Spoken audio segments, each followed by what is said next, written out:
অঙ্গ সংগঠনের নেতৃত্বে এই অভূতপূর্ব বর্ণাঢ্য বিশাল বিজয় র্যালি হয়েছে।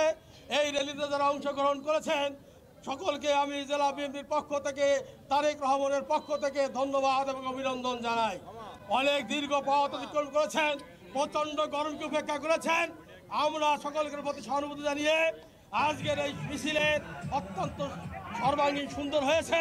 সকলকে ধন্যবাদ জানিয়ে প্রশাসনের প্রতি আমাকে নেতৃত্বে বক্তব্য দিয়েছে, আমিও দিয়েছি।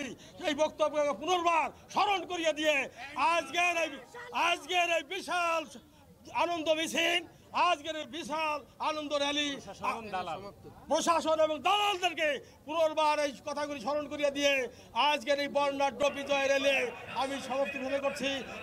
বছর এই ফ্যাসিস্টের রাজধানীতে বসে আন্দোলন করেছি।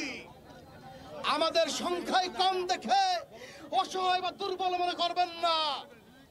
টুপি পাঞ্জাবির সঙ্গে আতাত করে, আওয়ামী ফ্যাসিস্টের সঙ্গে আতাত করে যদি আপনারা বিএনপির কোন প্রোগ্রামে বাধা সৃষ্টি করতে চেষ্টা করেন, আমরা তা যে কোনো পরিস্থিতিতে মোকাবেলা করতে প্রস্তুত।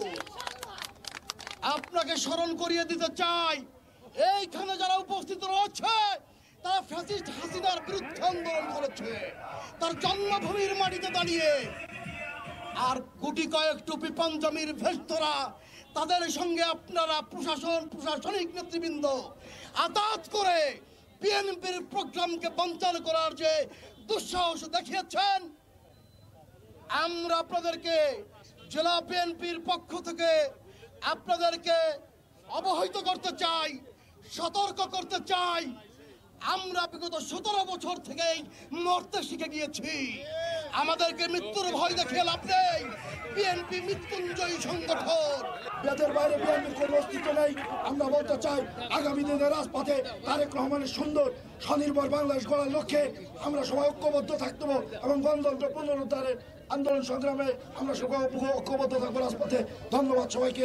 আমাদের এই আন্দোলন এখানেই সমাপ্ত হয়ে যায়নি। এই আন্দোলনের একটা বিজয় মাত্র হয়েছে। আমরা এই বিজয়কে সামনের দিকে আরো এগিয়ে নিয়ে যাব সাধারণ মানুষের ভালোবাসা অর্জন করে, এবং সাধারণ মানুষ যাতে আমাদের সমর্থন দেয় এ ধরনের কর্মকাণ্ডে সকলের শরিক হওয়ার এবং আগামী দিনের বিএনপি তথা জাতীয়তাবাদী শক্তির সপক্ষের সকল আন্দোলন সংগ্রামে শরিক হওয়ার উদাত্ত আহ্বান।